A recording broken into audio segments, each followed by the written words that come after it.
اور اس کو پتہ ہے کس کو کیا دینا ہے اور اس کو وہ بہم پہنچا رہا ہے۔ انسان کو طرح طرح کے کھانے چاہیے، ایک کھانے سے یہ اکتا جاتا ہے۔ بھینس تو سویر شام دوپہر وہ چارہ ہی کھاتی ہے، کبھی نہیں اس نے کہا کہ کوئی ناشتہ تبدیل کر دو۔ سر جھکائے ہوئے وہ صبح بھی وہ کھا رہی ہوتی ہے، شام کو بھی وہ کھا رہی ہوتی ہے۔ لیکن انسان ہے وہ ایک چیز 2 دفعہ کھائے تو وہ کہتا ہے یہ تو صبح بھی لی تھی۔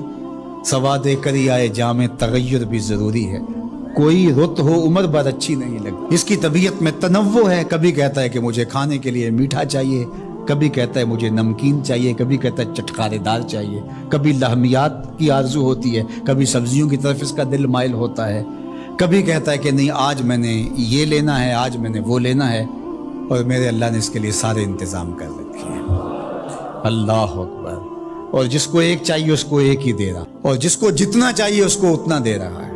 ہمیں تو ہنڈیا کے لیے ½ کلو یا 1 پاؤ گوشت چاہیے ہوتا ہے، لیکن شیر کو میں نے افریقہ کے اندر لائیو ناشتے کرتے دیکھا، اور وہ پورا ہرن جو ہے وہ ہڑپ کر جاتا ہے، اللہ روز اسے دیتا ہے۔ ہنس ایک پرندہ ہے، وہ سچے موتی کھاتا ہے، اور سچے موتی پنساری سے آپ لینے جائیں تو تولوں ماشوں میں ملیں، اور وہ بھی لاکھوں روپے میں، اور وہ بھی تیقن سے آپ نہیں کہہ سکتے کہ اس میں 2 نمبری تو نہیں ہے، یہ واقعتاً صحیح ہے، چونکہ آج کل تو یہ چیزیں چلتی ہیں، لیکن اس کو پیٹ بھر کے چاہیے ہوتے ہیں صبح شام دوپہر۔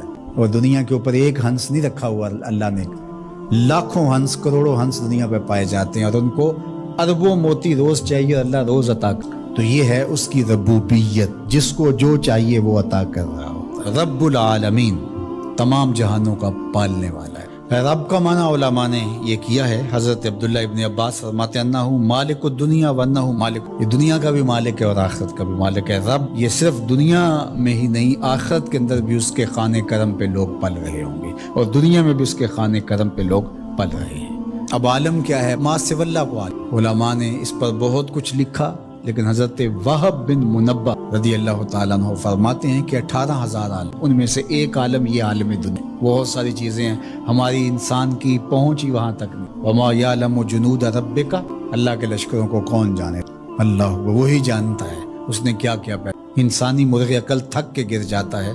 اللہ اکبر۔ تو کہا رب العالمین، تمام جہانوں کا پالنے والا۔ اچھا، یہاں رب المسلمین نے کہا، رب المطیعین نہیں کہا گیا، رب المتقین نہیں کہا گیا۔ صرف نیکوکاروں کا، اچھے لوگوں کا رب ہو، جو نہیں مانتے وہ ان کا بھی رب ہے، جو انکار کرتے ہیں ان کا بھی رب ہے۔ اللہ اکبر۔ یہ اس کی ربوبیت کی شان ہے کہ وہ اپنوں بیگانوں کو سب کو نواز رہا ہے۔ اور اگر آپ کی توجہ ہو تو یہاں ایک جملہ اور کہنا چاہوں گا، رب کا لفظ جو ہے وہ واحد ہے، اور عالمین جمع ہے۔ رب العالمین، ایک رب اتنے جہانوں کو پال رہا ہے، ایک رب اتنے جہانوں کو پال رہا ہے۔ چلو اس سے آگے ایک اور بات کروں، رب واحد ہے اور عالمین جمع ہے، تو ایک رب کے کئی بندے ہو سکتے ہیں، ایک بندے کے کئی رب نہیں ہو سکتے، اس لیے رب کو واحد رکھا، عالمین کو جمع رکھا۔ کیونکہ اگر ایک خادم جو ہے، ایک غلام 5-6 آقا رکھے، تو ایک کہے پانی لے کے، اور دوسرا کہے کہ میرے حقے میں آگ بھرو، اور تیسرا کہے تو وہ کدھر جائے گا کدھر جائے گا، اور ایک آقا 100 خادموں سے بھی کام لے رہا ہے۔ تو رب کو واحد رکھا، عالمین کو جمع رکھا، اس لیے بندے کا رب ایک ہی ہو سکتا ہے، 360 نہیں ہو سکتے۔ رب ایک ہی ہوگا، اور ایک رب کے ہی بندے جو ہیں وہ ہزاروں ہیں۔ وہ تمام جہانوں کو پال رہا ہے۔ کیوں پال رہا ہے؟ کوئی ضرورت ہے اسے؟ جو بھی ہے، باپ اولاد کو پالتا ہے تو اس کے ذہن کے کسی گوشے میں ہوتا ہے یہ بڑھاپے کا سہارا بنے۔ شاگردوں کو استاد پڑھا رہا ہوتا ہے، اس کے ذہن میں ہوتا ہے کہ کل یہ میرے کاز میں میرے ساتھ کھڑے ہو جائیں گے، میرے ساتھی ہوں گے۔ ملازموں کے ساتھ ان کا باس کھڑا ہوتا ہے تو ان سے کام لینا ہوتا ہے، غرض ہوتی ہے۔ تو اللہ اتنے جہانوں کو پال رہا ہے تو کیا غرض ہے؟ الرحمن الرحیم، محض رحمان ہے نا، اسے کوئی غرض نہیں، وہ رحمان ہے اور رحیم ہے، اور یوں ہی پال رہا ہے۔ جو نہیں مانتا اسے بھی پال رہا ہے، اور جو مان رہا ہے اسے بھی پال رہا ہے۔ اللہ اکبر۔ وہ رحمان ہوا، وہ رحیم ہوا۔ ایسا نہیں ہوا کہ ایک بلی کو بہت زیادہ خوراک دے دی گئی اور وہ پھول پھول کے ہاتھی جتنی ہوگی، اور ایسا کبھی نہیں ہوا کہ ایک ہاتھی کو خوراک کم ملی اور وہ چوہے جتنی رہ گئی، جس کی جو فطری استعداد ازلی جو اس نے خود مقرر کی ہوئی ہے اس کے مطابق اس کی گروتھ ہوتی ہے اور اس کے مطابق اس کی تربیت کر رہا ہے۔ خلاصہ ہے پورے قرآن کا سورہ الفاتحہ، جو سارے مضامین ہیں پورے قرآن میں وہ سمٹ کے سورہ فاتحہ کے اندر آ گئے ہیں۔ تو اس کا آغاز اللہ کی حمد سے ہو رہا ہے۔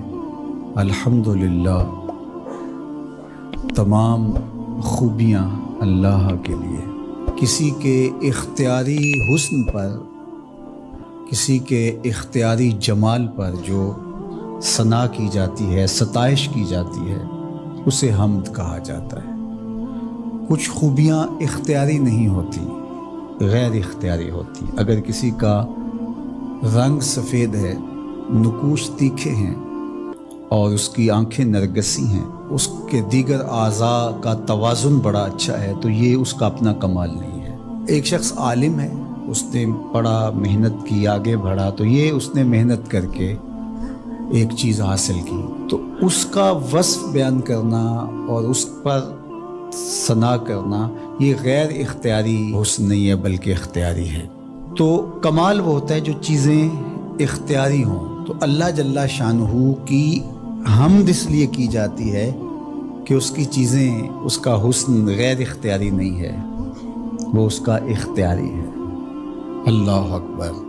تو کسی کے اختیاری حسن پر تعریف حمد کہلاتی ہے، اور اگر وہ نعمت کے مقابلے میں ہو تو وہ حمد شکر کہلاتی ہے، اور اگر نعمت کے مقابلے میں نہ ہو تو اس کو حمد کہا جاتا ہے۔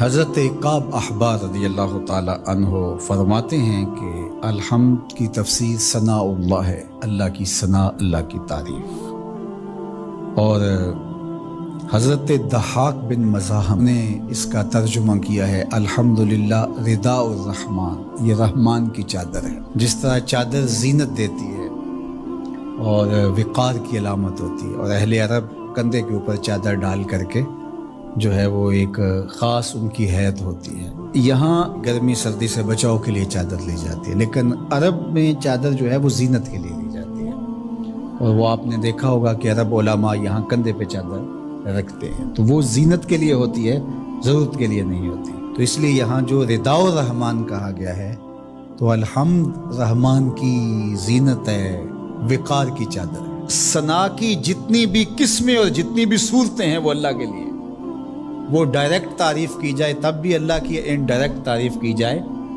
پھر بھی اللہ کی ہے۔ یعنی پھول کو کہا جائے کیا خوب پھول ہے تو پھر بھی اللہ کی تعریف، اور کہا جائے سبحان اللہ پھول کو دیکھ کر پھر بھی اللہ کی تعریف، پاکیزگی اللہ کی بولی جا رہی ہے۔ اور اگر اس کی درزوں کو، اس سے مہکتی نکلتی خوشبو کو، اس کے رنگوں کا جمال اور اس کی لطافت دیکھ کر کے کہ واہ کیا کھلا ہوا شگفتہ گلاب ہے، تو آپ گلاب کی تعریف کر رہے ہیں لیکن خالق گلاب کی تعریف کر رہے ہیں، یہ انڈائریکٹ تعریف۔ تو خوبی کی جتنی بھی صورتیں ہیں، چاہے وہ ڈائریکٹ ہو، چاہے وہ انڈائریکٹ ہو، چاہے وہ قولن ہو، رویتاً ہو، فعلاً ہو، جس طرح ہو، اللہ کے لیے ہے۔ اس کی تم کیوں خوبیاں بیان نہیں کرو گے؟ الحمدللہ رب العالمین، وہ تمام جہانوں کو پالنے والا۔